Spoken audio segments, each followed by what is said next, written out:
Welcome to our first lesson, I guess, online in TTED3044.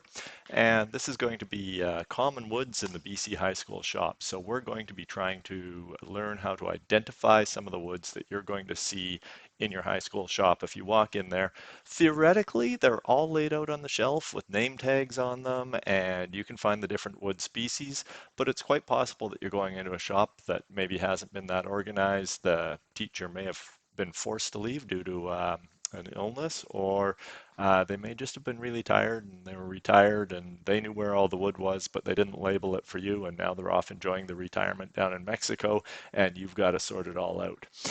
It's also good to be able to pick up on the woods. Now, we've got cabinet makers and jointers coming through the program, and sometimes we even get people from UBC's wood products manufacturing program, and they can identify way more wood than I can. When it comes to identifying wood, I'm a typical high school shop teacher. I can pick up some of the common ones, but I don't get into the exotics. So if you've worked with a lot of the exotics, or if, like some of the journey people who coming through the program know, you can identify the wood just by the taste of it in your mouth when you walk into the shop, then you're probably going to have some good suggestions for me. You can probably do this better than I can. But I want to take a look today at some of the ways that we can identify um, the wood. There we go. Wood. It comes from trees. Identify the wood and figure out what it's doing right here. So here we go. One of the neat things about wood, of course, is it comes from trees. It's renewable. It's biodegradable. It's a great alternative to a lot of the plastics that we have going on in a lot, well, so many things. And it's an incredibly strong, versatile material. People have been using it for millennia. Basically, it was one of the first materials ever shaped by people, and it still continues to be really useful. And you don't get to stick around that long unless you're really good and offer some benefits.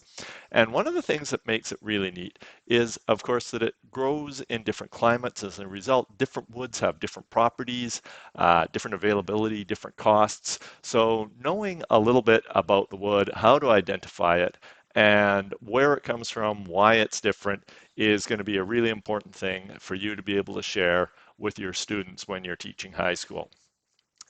Sometimes the differences don't matter all that much.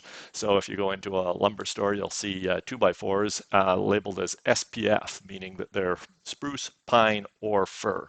And the reason it's labeled SPF is because when you buy a 2x4 for that application, nobody really cares. But when you're getting into some of the fine woodworking, carving, wood turning, cabinetry, it really does matter what you choose, both because of price and because of the working properties of the material. And we're going to have a lot of hands-on stuff over the next couple of years for you to get your sense and feel for that. Um, so if you're going to teach wood shop, you need to know about two common classifications of wood. You probably know these already, but I just want to delve into some of the details in them. So hardwoods, it's a bit of a misnomer because although generally they're hard, you can get a wood like balsa that's not particularly hard at all.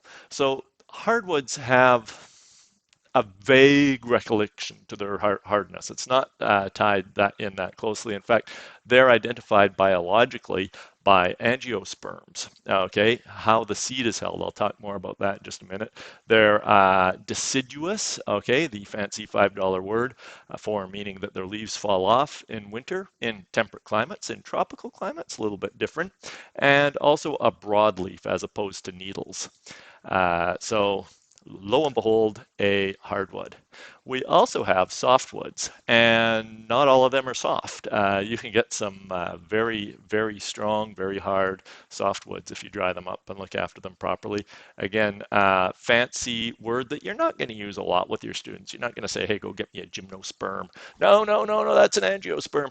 But it's good to have these words in the back of your head because as the teacher, you're expected to know a little bit more than goes into your lecture. They're also coming from coniferous coniferous trees, so the seeds for that tend to fall in cones. And we'd also call these evergreen trees. And so your softwoods, very common that you'd see around British Columbia. And that's why when you hear things in the news about the softwood lumber treaty with the United States, that's really important to British Columbia because we've got a lot of softwood.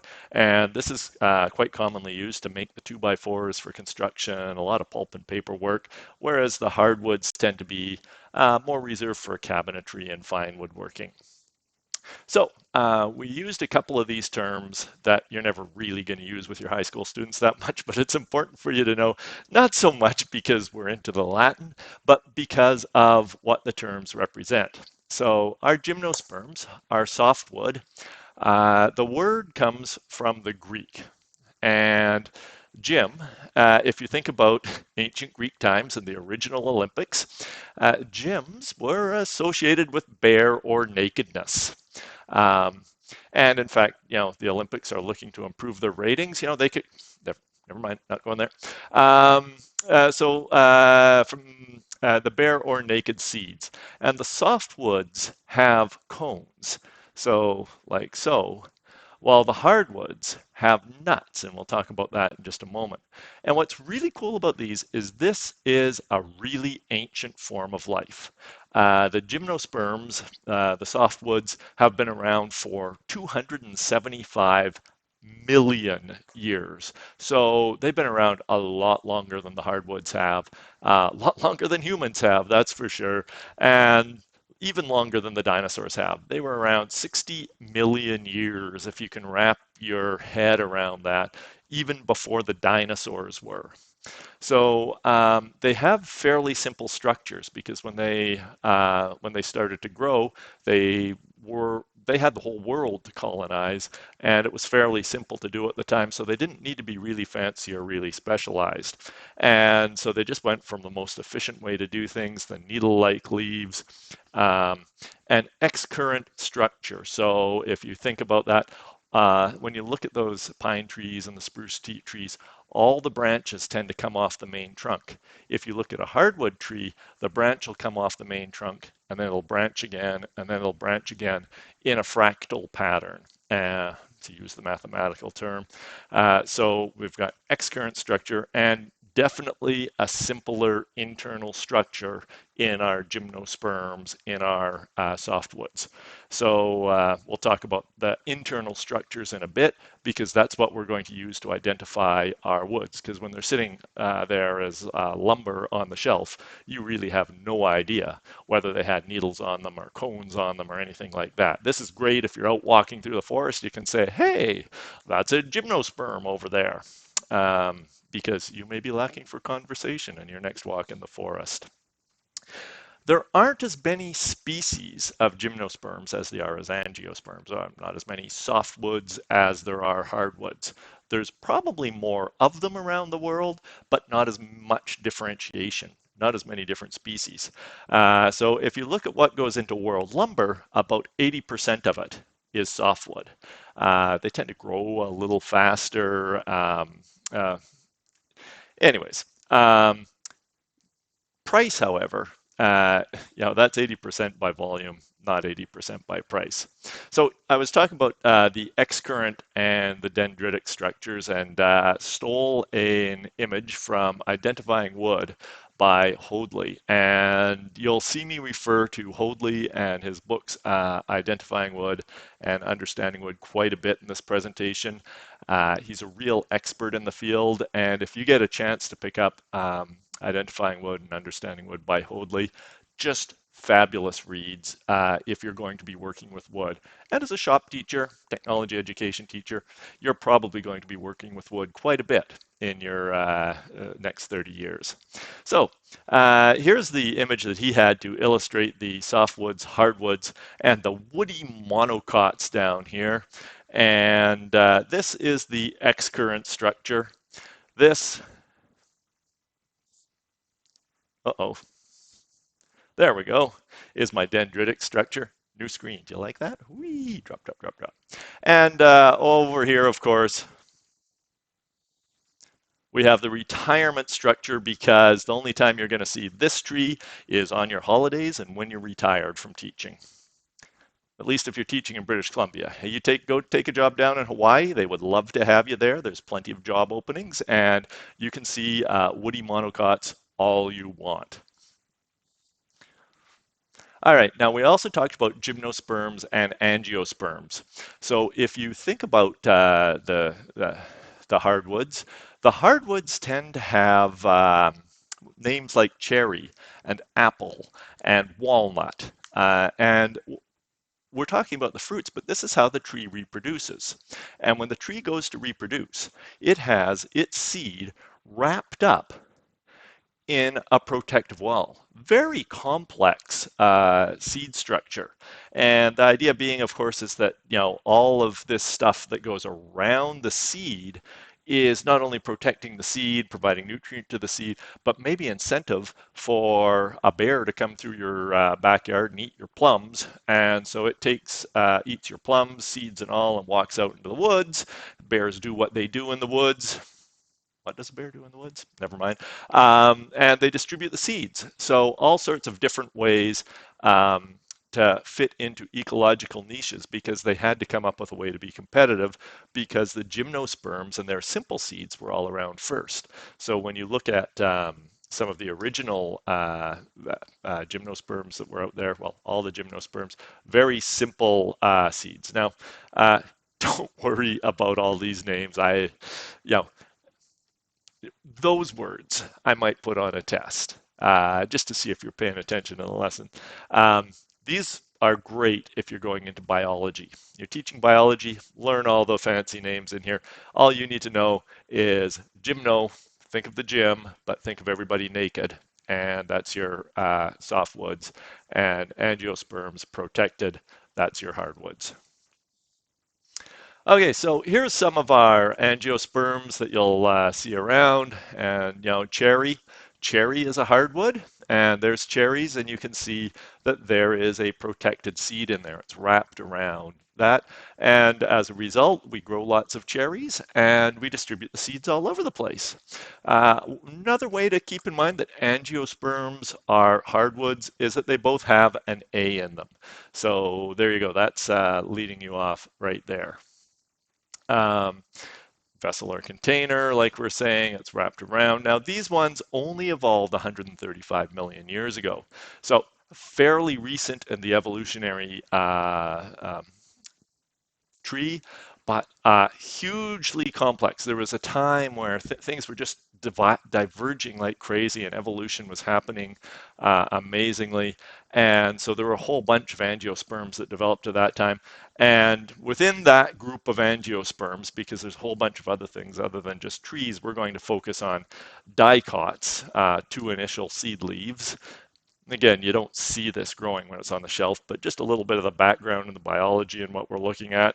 And primarily includes your hardwoods, but there's other things in there, string beans, roses, but you're not likely to be making a lot of cabinetry using string beans.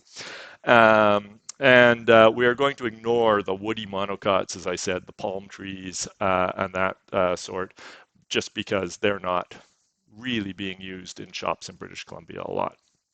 I should point out, however, that we can't completely ignore them because some of them, like bamboo, are really excellent materials that show a lot of the same properties as wood. All right, question one. Which term? Take a moment, think about that. I'll walk over to this side of the screen and try swiping this way. And I get that little thing down. There we go. Uh-oh.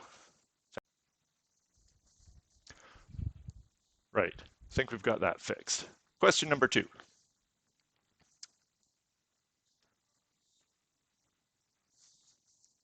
Which term does not apply to angiosperms? Coniferous, deciduous, dendritic, hardwood, or covered seeds? Okay, well, angiosperm specifically means covered seed. Angiosperm means hardwood. They've both got that A in them. The trees branch out like that. They're dendritic. And they're also deciduous. They lose their leaves in winter, and they're not coniferous. So your answer right there is coniferous, because coniferous trees are softwoods. So let's just go back there. I pressed the screen one too many times. So here's a little summary, and just hold that screen for a moment. So if you were to take everything that I've told you and summarize it down into 4 or 5 lines for your notebook saying, well, what are the things that we're looking for here that I might ask you a question about later on, I would say that these are the key points that I want you to take away from that section. Okay, now, um, now that we know a little bit about the background, some of the biology that breaks things apart, let's take a little bit of time to take a look at the names. Okay, and one of the more common ways of naming a tree is your local or common name. And these local or common names are relatively random. For instance, Australian cedar trees are angiosperms. They're hardwoods. Uh, BC cedar trees are gymnosperms, softwoods. So you know what a cedar tree looks like when you go out in a BC forest, but if you go down to the forests of Queensland and walk through there, someone will say, "Ah, there's a red cedar over there, mate." Sorry, Australia. Um, and they'll be a completely unrelated tree. They're a hardwood. The reason they got the name was because when settlers, colonizers, whatever you want to call the European people that came out and moved into these uninhabited countries, um, if you're if I don't get the video part of that, I put little quotation marks around uninhabited. Uh, they certainly were not uninhabited, and locals had perfectly good names for their trees. But they came over and they said, "Oh, this feels like a tree that we call the cedar at home." And so that was based on some of the original cedars, the Cedrus genus out of the Middle East. And they had that nice, oily, aromatic scent to them. And both these trees have beautiful smells and are great for barbecuing salmon on. So there's a reason behind the name, but from a woodworking perspective, even, don't get your Australian and your British Columbia cedar trees mixed up. They're completely different.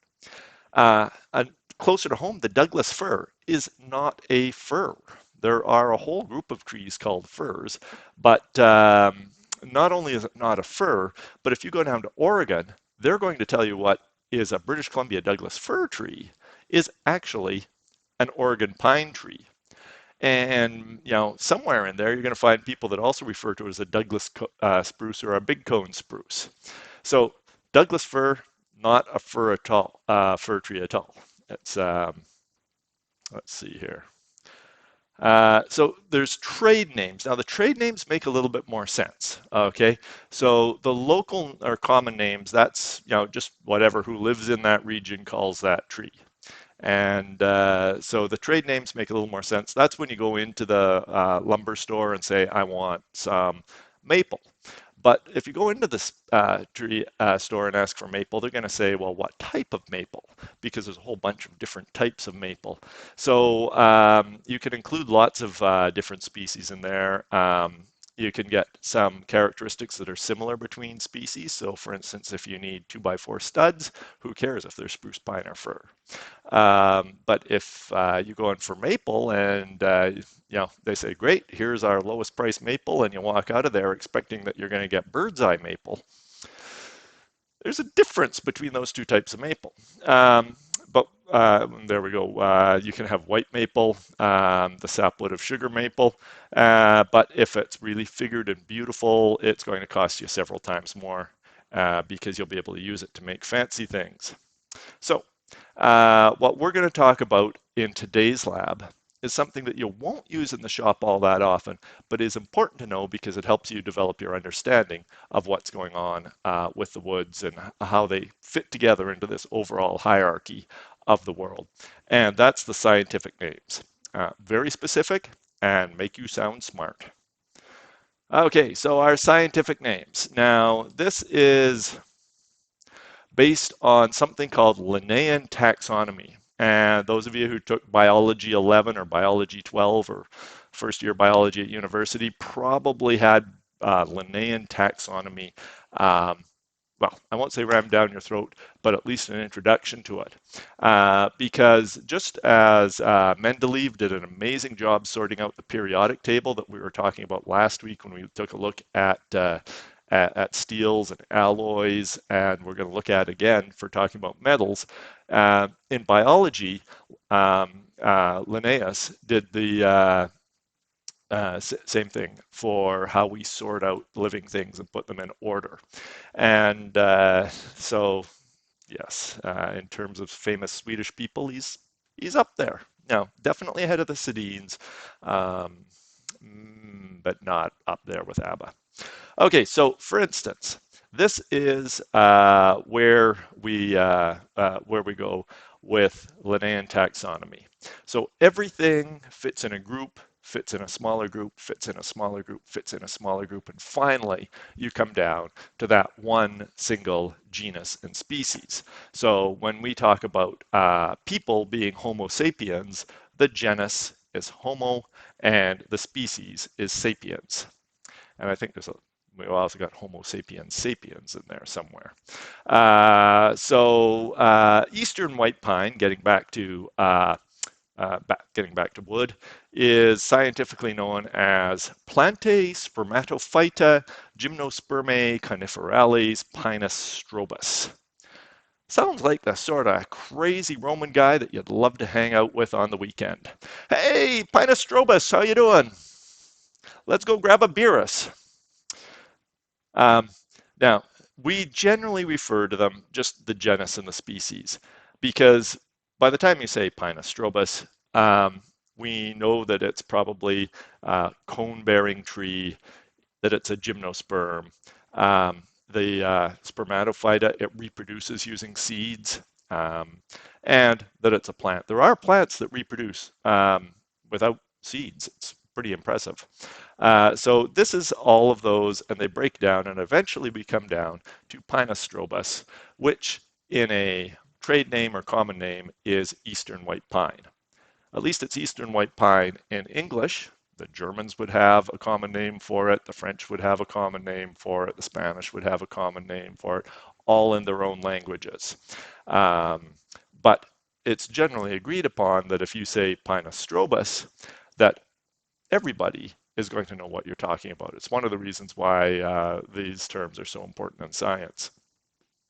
This is also a great example of mnemonics. Okay, and this completely unrelated to what we're doing right now, but as a teacher, you like to think about mnemonics, how to help your students to remember things. And even though I'm not really a biologist by trade or practice, I have to say I can always remember kingdom, phylum, class, order, genus, species, because my wife, who is a biologist, microbiologist, she modifies viruses for a living, did, does all sorts of other things now, taught me how to remember this. Kinky people come over for group sex. Hey, it's the commonly known way to remember kingdom, phylum, class, order, genus, species, and it's probably the only thing that you'll take away from this presentation today is that your instructor was telling you that kinky people come over for group sex. Yes, so short Pinus strobus. We can even short the P for to get P strobus. Yeah, the one thing that you remember from today's lesson is completely unrelated to what you actually need to know. Okay, so let's take a look at some of the hardwoods that you need to know about. Okay, so here's some trade names for ones that you'll commonly see in your shop. Now, you'll see more woods than just this, and you won't necessarily see all of these in every shop. The mahoganies are starting to get pretty rare as we start to realize the devastation that harvesting tropical hardwoods has on the tropical forests. But some of these are quite sustainably harvested, you know, produced right here in North America, and are excellent responsible woods to choose to use in your shop. So we've got some trade names right there. And here's a representative species. Now, there could be other species tucked in here if they have similar characteristics and properties, but they would be very closely related. And when you look at the names, you can see the Latin roots on here.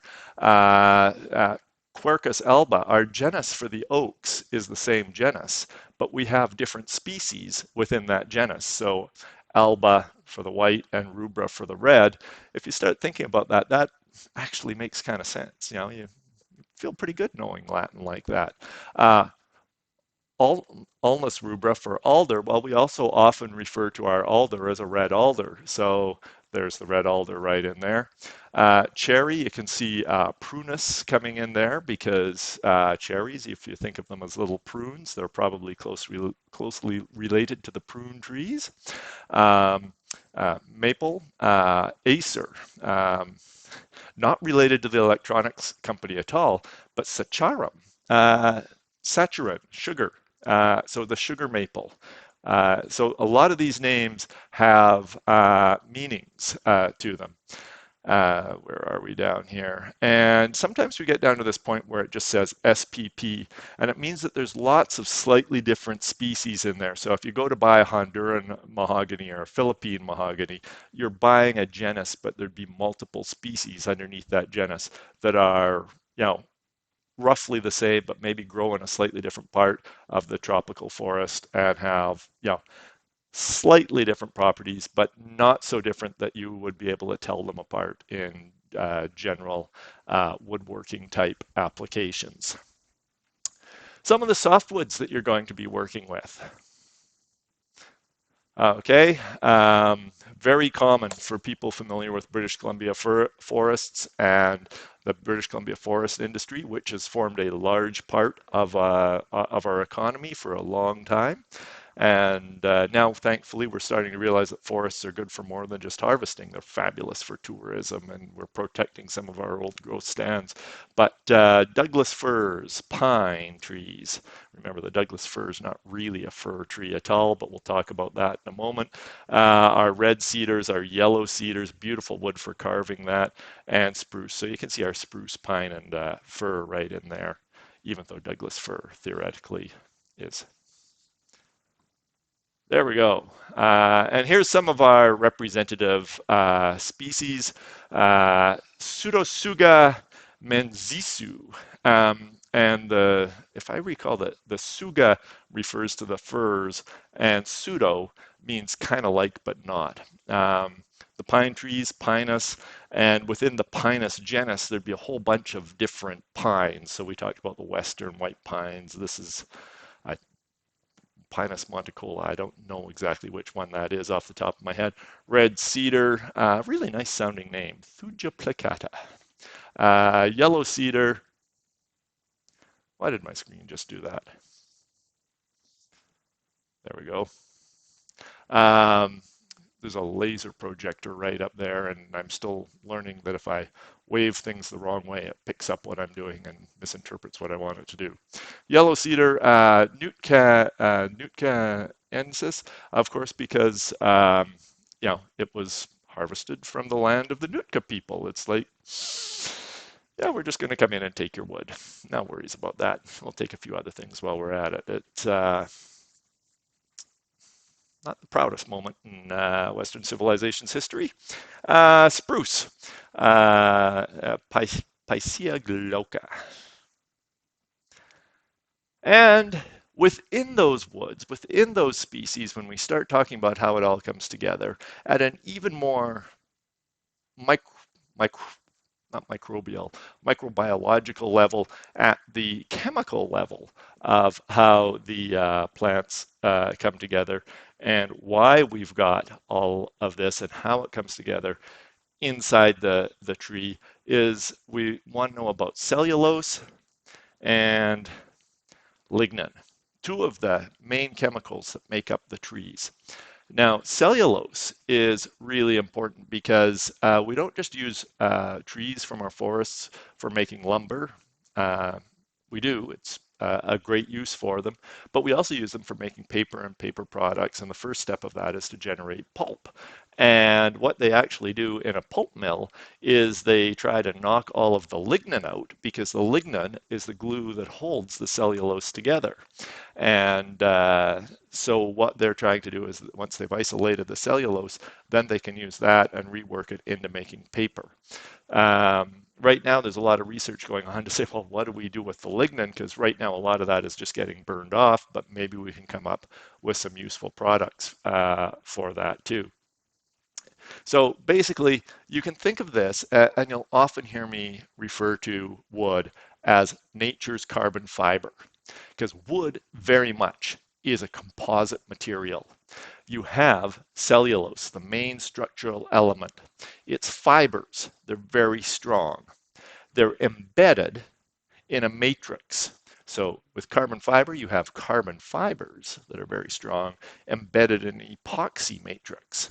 So here we've got cellulose, a naturally occurring fiber, occurring within a naturally occurring matrix. And the lignin holds everything together, fills the gaps between the cells, and is really, really important to holding all this together.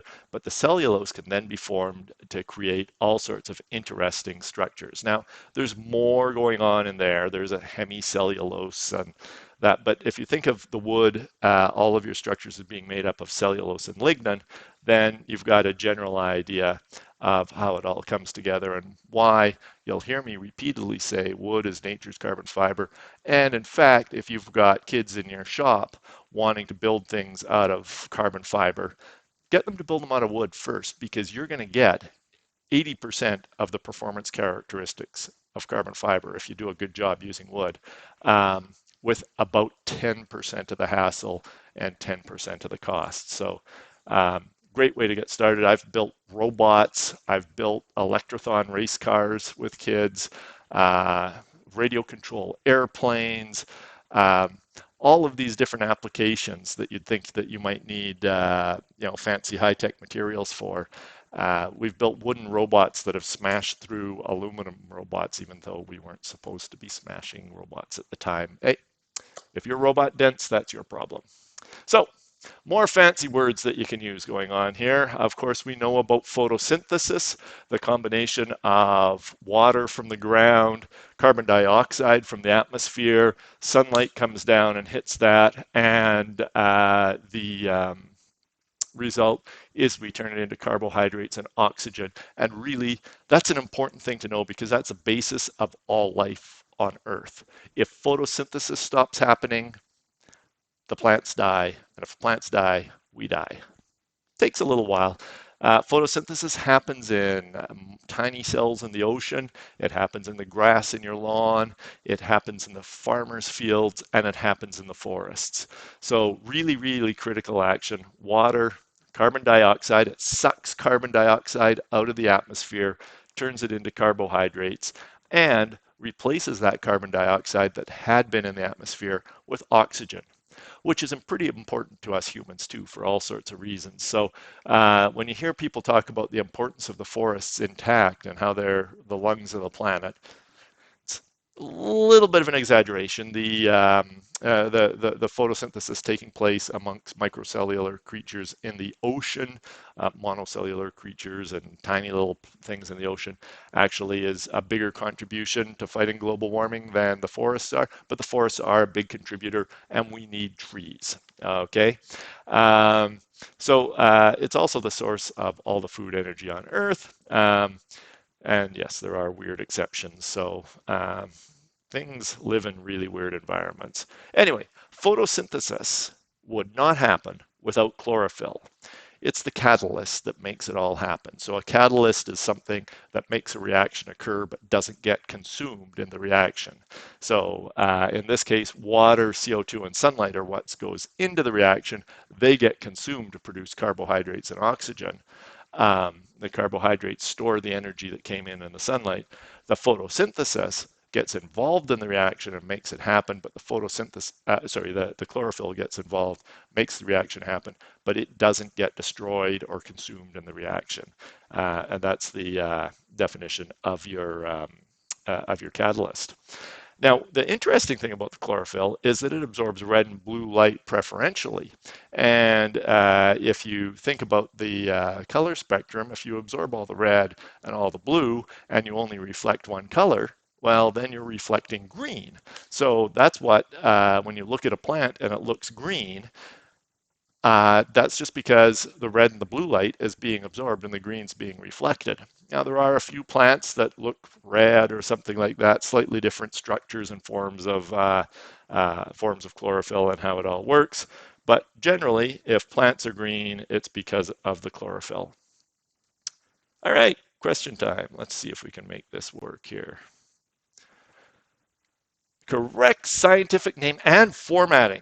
Ooh, formatting. You wouldn't want to get your Latin formatting wrong. You've got capitalization, you've got italicization. Of course, Latin would have italicization. I mean, Italy, Rome, Latin. Um, anyway, let's move on to the answer. So the genus, so in this case, the sugar maper, Acer saccharum is capitalized. The species is not. So Acer saccharum right there. The correct abbreviated form would be capital A saccharum to describe a wide variety of maple species. So you want to talk about all the maples, Acer, but SPP not being a Latin word, actually it probably is, but I have no idea what it means actually. It just means that there's a whole bunch of other species in there. There we go. Question number 4. Which is a gymnosperm? Gymnosperm, gymnosperm, gymnosperm. Gym, naked, softwood.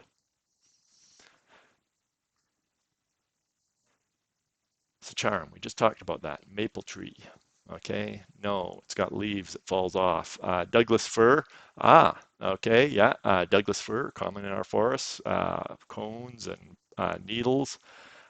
Beech, no. Black walnut, it's a walnut, obviously not. Cherry, obviously not. So I think process of elimination is that our Douglas fir is the softwood in this case.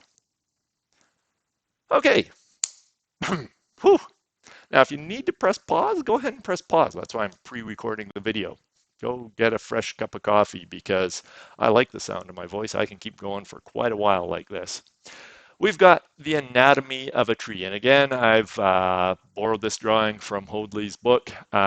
He's got the main part of the tree broken down really nicely in here.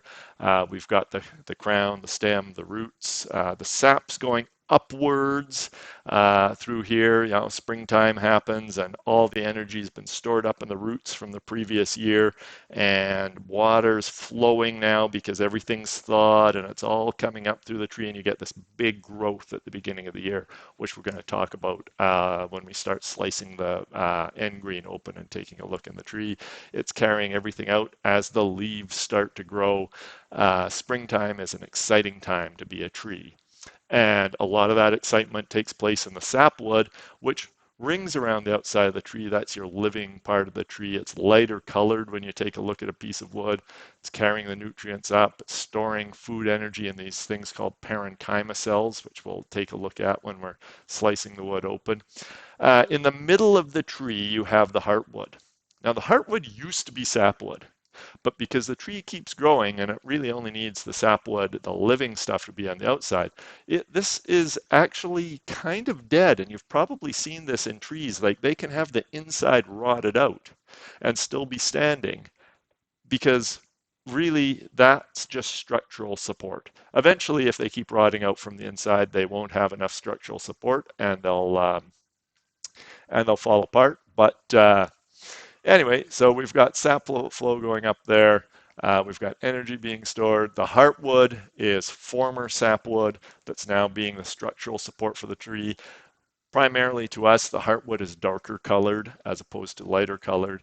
And then we've got this really exciting layer right at the outside edge of the sapwood called the cambium. And this is where the growth is occurring. So the sapwood is flowing up and down there, and the cambium is growing outwards and creating new layers to that tree. And it's got some practical applications if you're building log cabins or something like that, because you want a time when you cut down the tree, uh, because the bark can be peeled easily when during growth season because the cambium is all wet and active, and growing new layers on the outside of the tree. But if you chop it down during the winter, the tree is dormant and the cambium's really retracted, and you're going to have a lot harder time peeling the bark off the tree. So just practical thing if you're out in the forest building a log cabin, not so much if you're in the wood shop using the wood. If you're in the wood shop using the wood, you want to know about the sapwood being a little bit lighter color and the heartwood being a darker color, and the reason being that that sapwood was still alive and energetic and um, carrying fuel up to the leaves, whereas the heartwood has been there for a long time, and it's now just sort of mechanical support. It's essentially dead wood. Um, Fulfills this important structural role.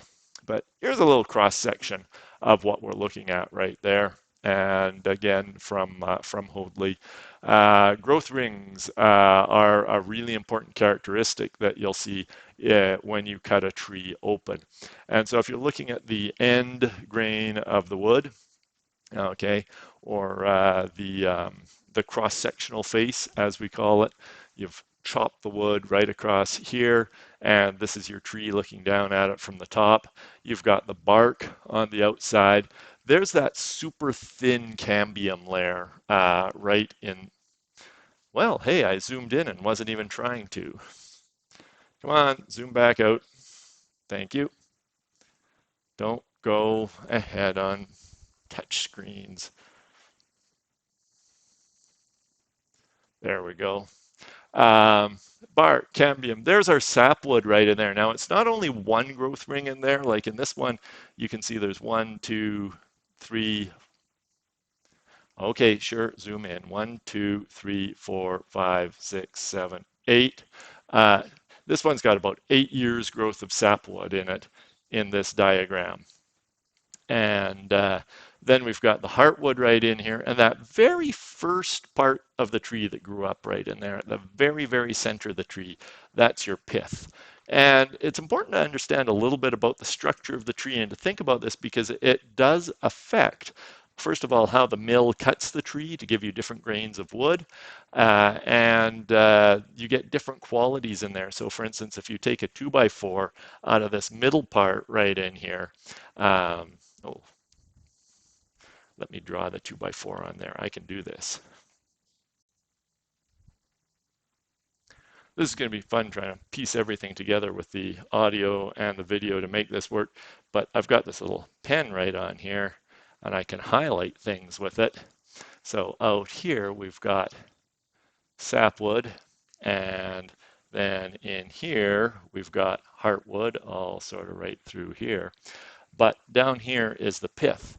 Now, when the sawmill cuts up the wood for your use in the shop, you can sometimes get a piece.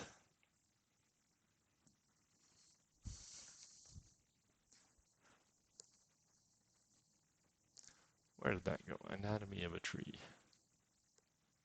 There we go. You can sometimes get a piece that I think I'm still drawing on here that comes out right in there.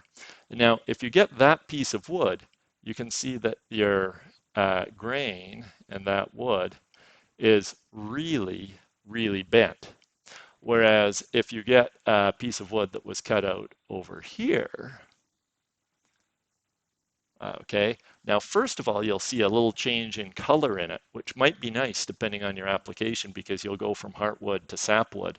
So that could look really nice right on there. But you'll notice that the growth rings are now not nearly as warped. And that affects how your wood behaves when you get different moisture contents in the atmosphere because your wood's going to expand and contract. Even after you kill it, it's still a natural material and it absorbs and dries out at various times. So this one's going to be a less valuable, less useful piece of wood than something cut like that, simply because of the way the growth rings are structured inside of it. And out here, you've got some fairly straight growth rings right in there. So let's see, can I get rid of that now? Laser pointer pen. Go on to our next slide. There we go. So that's the macro structure of the tree as it grows. And make sure I am recording here. Good. Okay, that's the macro structure of the tree as it grows. And most of the cells, most, not all, grow what we call longitudinally, up and down within the tree, because they're transporting water and nutrients up and down that trunk. And this results in what we call as our wood grain direction. And grain is a little different from something we're called figure that we'll talk about later on. Grain is intended to refer to the direction in which the wood splits. So if you've chopped firewood before, you know that you're better to chop the wood this way than to try to chop it that way. Much easier to go this way. It will naturally split along the grain. Now, you can get different types of grain. You can get straight, spiral, wavy. It all depends on how that tree has grown. Ray cells are a different type of cell and they grow horizontally. Those are coming in and out. Oh, my pen's still working right in here. So the ray cells kind of come in there and they bind everything together. And so they can be individual cells or they can grow together in a whole bunch of groups like this. And how the ray cells grow can also help you identify the tree. We're also going to take a look at your longitudinal cells first to see how they're arranged. And there's some very important cells called pores that we're going to be taking a look for. So those are some of the structures that we go after when we're looking inside of a tree for identifying the wood. Now, as we said, the grain of the wood is specifically how it splits. The thing that most people usually call grain, the appearance of the wood, is actually known as the figure. And so if you were referring to the figure of the wood, that's what it looks like. And a lot of people, and most shop teachers after years of experience, can start picking out some of these woods just by looking at the figure of the wood. Until you're good at it and you've got lots of practice, you don't know where you're going to get trapped with that. And it can sometimes be tricky. So watch out for that when you're looking at that piece of wood. It doesn't help to just say, oh, I'm going based on what it looks like.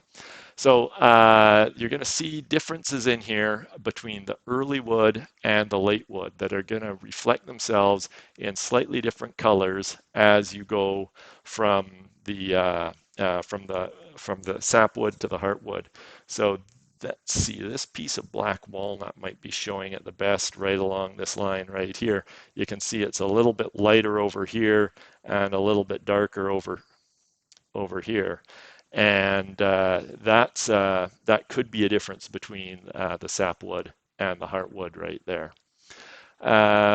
The coincidity of the rings, the density of the annual rings is going to make a difference. So for instance, you'll hear people talk about old growth fir and some of the old timbers that are being recovered from warehouses and that down in Yaletown when they're knocked down to make way for condos. Beautiful straight grain fir. We had some amazing timber come out of British Columbia back when we were just sort of cutting down everything that stood. Now we're dealing with smaller trees, younger trees, don't have quite the same properties. But yeah, there's some amazing opportunity to recycle old wood because some of it is beautiful wood. You'll recall that for a while we had denim pine as a brand name for British Columbia pine trees that have been affected by the pine beetle. And the pine beetle injected a fungus, bacteria, pathogen. Pathogen's your all-purpose word that injected that fungus bacteria type pathogen into the tree, and it was actually the fungus that killed the tree rather than the pine beetle. The pine beetle was just a carrier of it and spread it from pine tree to pine tree to pine tree, killing vast swaths of British Columbia's forest. And when I travel through the province now, I see the forest starting to recover. But for a long time, you'd get these blue 2x4s, and they weren't uniformly blue. They kind of looked like acid wash denim. And that was the staining that resulted from the fungus that the pine beetles put into the pine tree and that killed the trees. And we had to harvest those trees like crazy before they became a forest fire risk because the trees were dead, they weren't carrying any water up in them, and they were drying out. So anyways, there's going to be a whole bunch of things that affect the figure right down to how it's cut at the lumber mill. And one way to think about that is when you're looking at this, we've got the cross-sectional or transverse plane right up here. Okay, and that's also what we'd sometimes call the end grain. Okay, we've got the radial grain running up and down right here. And this is the grain that passes through the pith. So when you're looking at it looking in from this side, let's see if I can draw an arrow right there that represents where you're looking in. If you're looking in at it from that side, you're seeing radial grain. And if you're looking in at it from this side, you're seeing tangential grain because it doesn't want to make an arrow. There we go, arrow. So when you're looking in at it from that side, you've got the tangential grain coming in right there. And that's kind of neat because when you look in at the tangential grain, as you'll recall, if there's visible rays in the tree, they're going to start in the middle and grow out this way. So if your ray cells are growing out this way, you're going to see the ray cells showing up right in here. When you look at the tangential grain, you might also see streaks of them as they go that way on the radial plane. So taking a look at this from a number of different sides and knowing that we've got different sides is important to assessing what you're looking at when you analyze the tree. So the wood cells that we've got, and this is what we're actually going to use to identify the wood. We're finally getting down to the meat of what our lab is going to be looking at. And this is the wood cells. Now in softwoods, the cells are very simple. So here we go. They're long, longitudinal cells, grow up and down the tree. They tend to be fairly small, and they're a little bit larger than what we call the early wood. Okay, so I talked about the heartwood and the sapwood and the cambium, but the early wood is the wood that grows early in the spring. Okay, remember we're thinking about springtime, growth, excitement, leaves growing, life returning to the forests. And in the early wood, that's where we see a lot of our growth in the tree. And you'll see this very distinctive growth pattern in the early wood. Later in the year, maybe about this time of year, the hours of daylight have reduced, the amount of water in the ground is reduced, the tree's not getting the same energy, it's not getting the same water, and it's not growing as fast, and it's starting to store energy away in its roots rather than using it to generate new leaves because it knows those leaves are going to be falling off shortly. So when this is happening, we can see patterns in the growth. But the cells that are growing are going to be longitudinal cells growing up and down in our conifers with some rays going from side to side. So we've got up and down growing right there, and the rays side to side. And in our hardwoods, though, we've got all sorts of different cells growing. We've got these things called tracheids that run up and down right here. We've got our fiber cells made primarily out of the cellulose and providing strength. And then we've got these really neat ones over here called vessel elements that are going to create the pore structure that we're going to be looking at inside the tree. Now, there's also something called longitudinal parenchyma. You will see Hoadley make reference to it. And I don't make that much reference to it. We can identify most of our trees without using the parenchyma. But the rays, which grow in and out, are really useful, and particularly the pattern that those rays grow in when we're looking at the tree.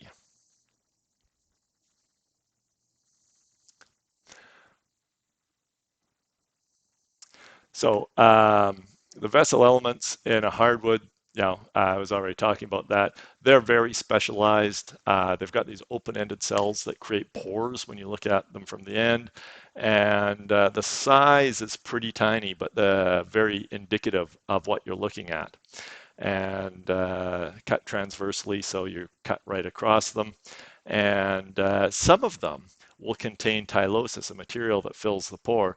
So if you're comparing white oak and red oak will have the pore be completely open, and you'll just have a big circle right here, whereas the white oak will have little bits of material filling up the inside all the way up and down in here. And we'll talk a little bit more about that when we get onto the white oak and the red oak. But suffice it to say, building a boat out of red oak is not a great idea. Ah, here we go. Here's some pores. Now, as I was saying, you can have different patterns for the pores. And once again, I thank Hoadley for providing both excellent photographs and excellent sketches of what is going on there. So there's three common patterns that we look at here. We've got our ring porous, our semi-ring porous, and our diffuse porous. And the key defining factor of the ring porous is that the greatest amount of growth occurs in the early wood. So right along here, we've got the growth ring. This is where things stopped growing last winter. And the tree is growing outwards in this direction. So in here, this is spring.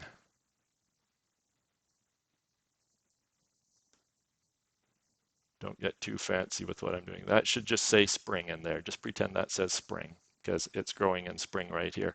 This would be summer out here in here somewhere, and this is fall. And here you can see another growth ring forming. So that's winter. That's where everything stopped and shut down before next spring comes along. Now, in a ring porous wood, it grows a whole bunch of pores first thing in the spring. It might grow one or two more pores later on, but after that, it's already got the pipes built. It's built the pipelines to move the water out to the leaves and the energy out to the leaves. And depending on the growth season, it's probably growing enough by the end of spring. And then it will switch back and it'll just start growing more structurally sound material out here so that when this sapwood, as it is when it's growing, eventually dies off and becomes heartwood, then it's going to be very sturdy and strong because it's very solid. But we will still have this ring of pores in the early wood. Now, in a semi-ring porous tree, you'll you'll see there's the growth line. It's growing in this direction.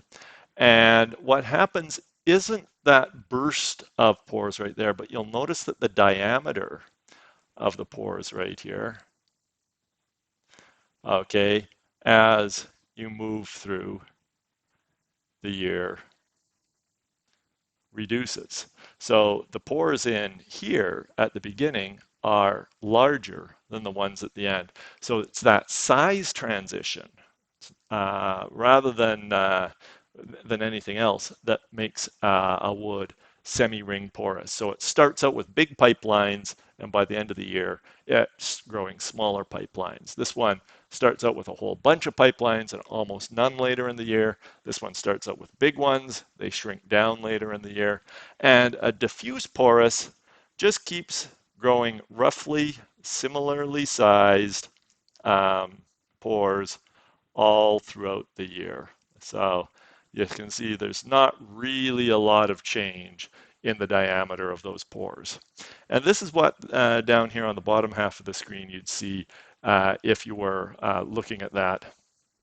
Um, from a magnified lens. If you come along and cut the wood, here you can see there's that blast of pores, big empty pores right there. Yes, there are some pores, and you can actually pick a few things out on how these grow together right in here. Okay, you can see that it's growing in little groups of two right there. The late wood pores actually give you some information on what type of species you're looking at as well. Here we've got a semi-ring, and you can see big pores down here and smaller pores out here. And in a diffuse porous, they're pretty much the same wherever you go. So not nothing too fancy there. But if you can pick out your ring porous, semi-ring porous, and your diffuse porous, you're a long way to identifying your hardwood. Okay, now there's also pore arrangements that you can be taking a look at. So we've got our solitary pore. Oh, I was supposed to write underneath that. Oh, slightly off. We've got pore chains, clusters of pores, and wavy bands of pores. So our solitary pores, you can kind of see right here, each pore is distinct. So if you look in there, each of those pores is standing on its own. In here, you've got little pore multiples.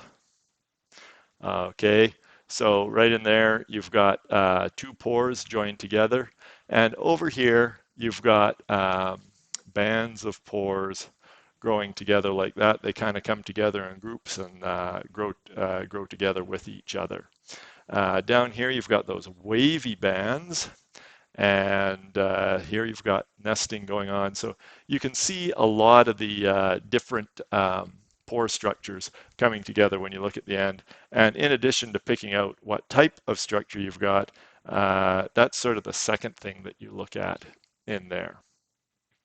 So softwoods don't have that much variation because they don't have as many different types of cells. So it actually makes them a little more difficult to recognize and identify for sure. A lot of hardwoods, when you learn how to look at the end grain, even if you're really new to identifying woods, if you follow a fairly simple flow chart, you can say, okay, well, it's got pores, so it's a hardwood. It's got it's ring porous. So now there's hundreds of different ring porous hardwoods out there, but amongst the ones that you're likely to see in the shop, you're probably looking at an oak. And then if you look at what's inside them, or the length of the pores or the length of the rays, you're going to be able to figure out whether you're looking at a red oak or a white oak. So things go by fairly quickly. If you need more information, you can look for parenchyma cells. In your softwoods, you're going to be looking for something called resin canals. Now, resin canals sometimes look like pores. They tend to confuse people. Okay, they're not pores because they're not a specific cell type. They're actually a space where there are no cells, and you'll actually have a whole bunch of cells of just your plain old longitudinal tracheids forming a wall around that. So whereas a pore is actually a vessel element type cell, and it's got its own cell wall that goes around the outside. A resin canal, let me draw a little circle here, please. A resin canal has a whole bunch of vessel elements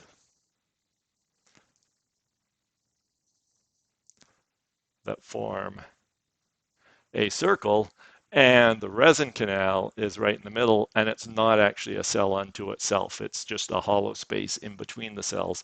It serves some of the same functions,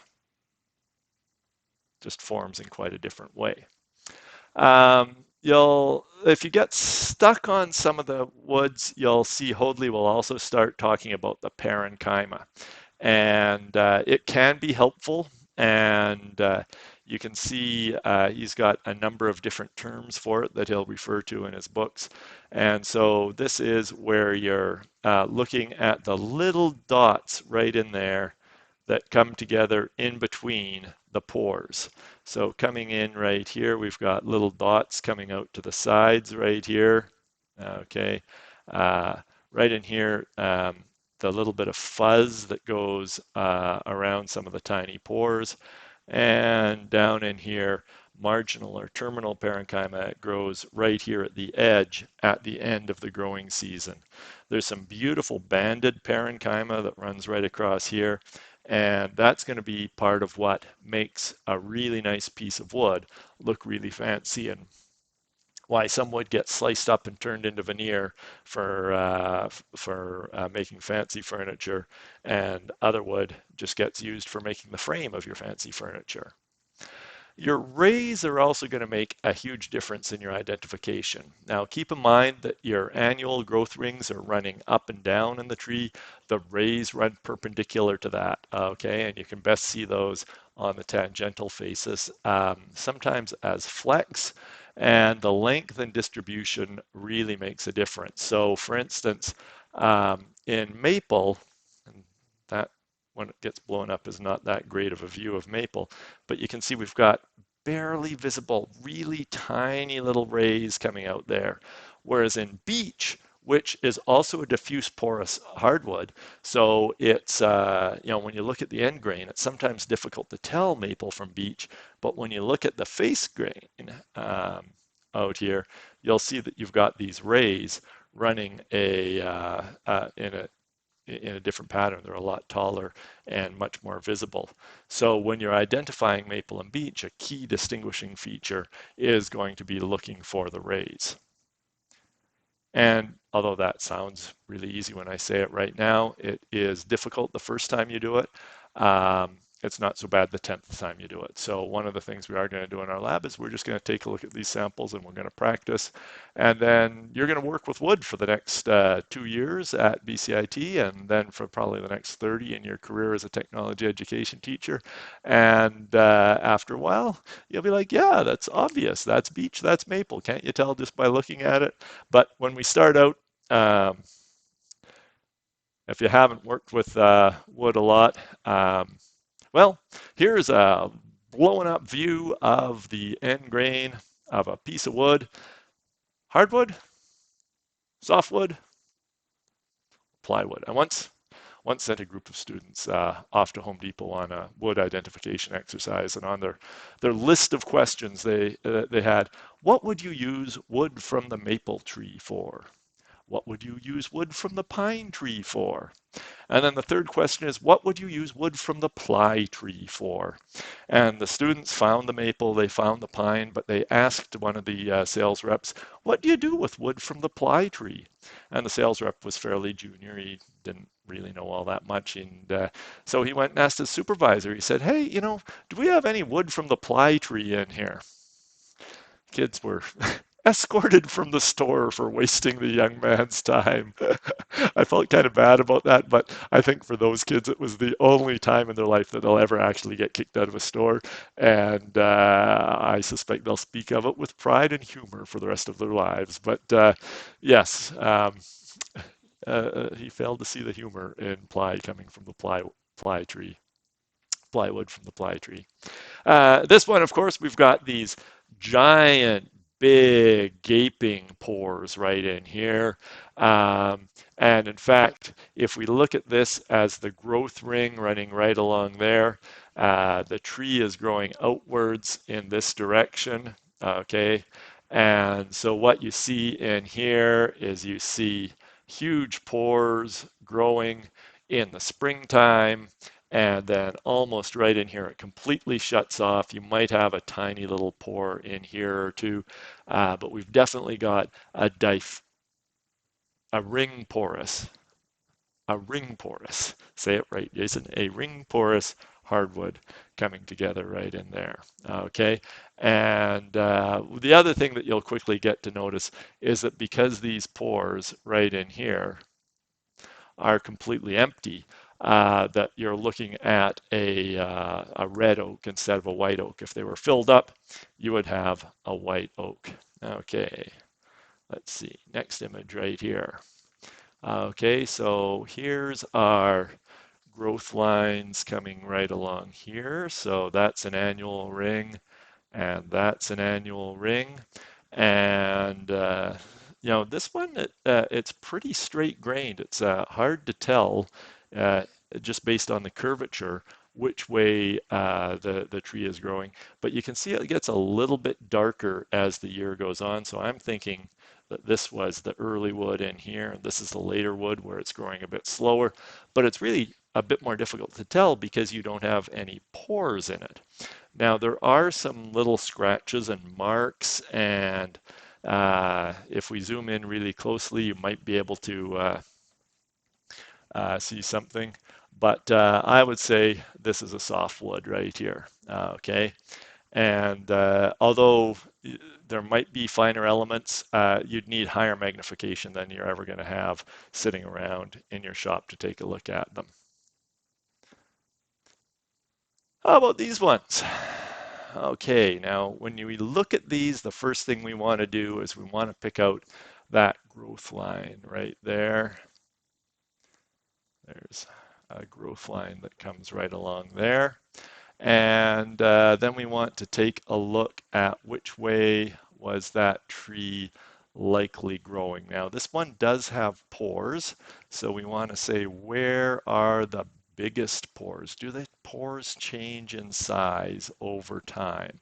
So if the tree was growing out this way, I've got big pores right on that side, so that would kind of be springtime.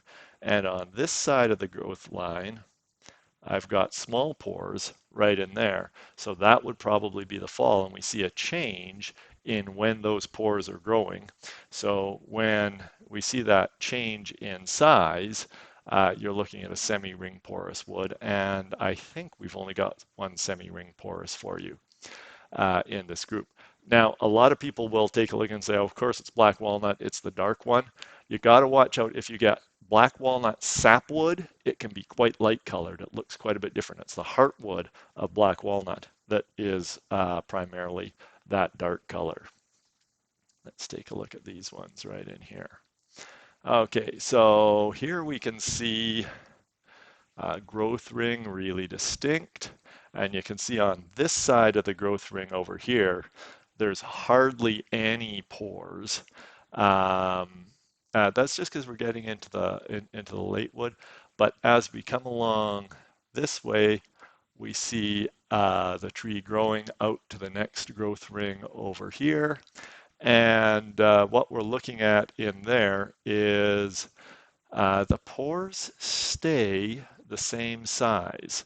Now we do have a almost continuous ring right along here.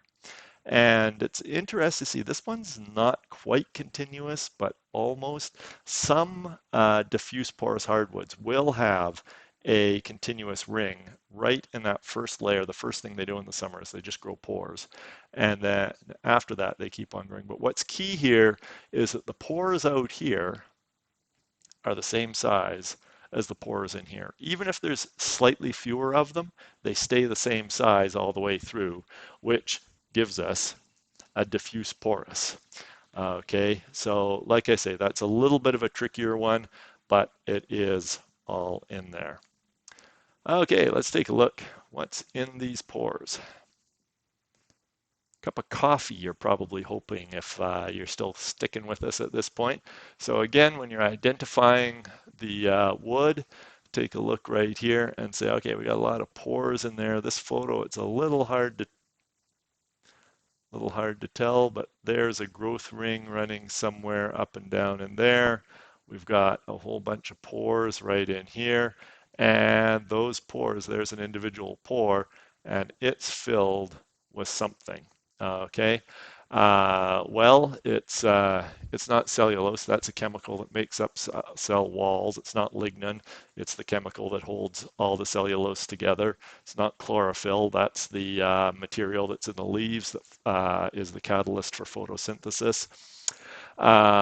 It's not the parenchyma. Those are tiny little markings. And so that leaves us with tylosis in the pores, and that's how we separate red oak from white oak.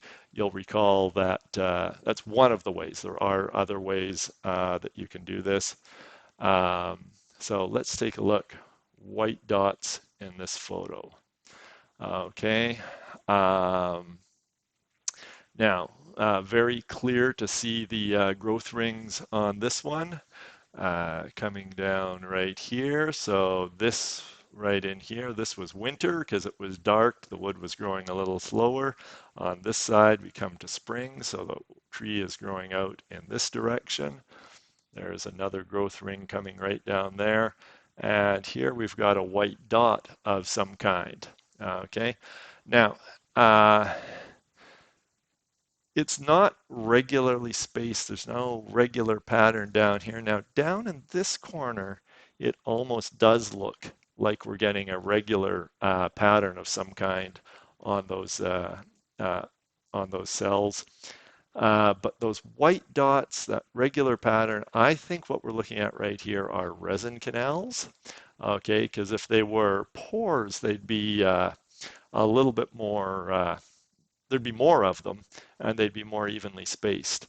Right down here, I think we're actually just looking at some unusually large cells in a softwood. So those are resin canals, and yeah, just no pores in there whatsoever. Oh, and that brings us to the end right there. So thank you very much. There will be a lab where we do this all practically and put it together, and it's going to be interesting. We'll take a piece of wood and we won't magnify it quite like this, but we will slice the end grain off and we'll be able to take a look at the pores in it. We'll be able to take a look at the rays as they grow on the tangential face and as they grow on the radial face. So we'll be taking a look at a piece of wood in 3 dimensions and remembering that part of what makes wood such an interesting and useful material is that it is a 3 dimensional structure. It is a composite. It is nature's carbon fiber. Thank you very much.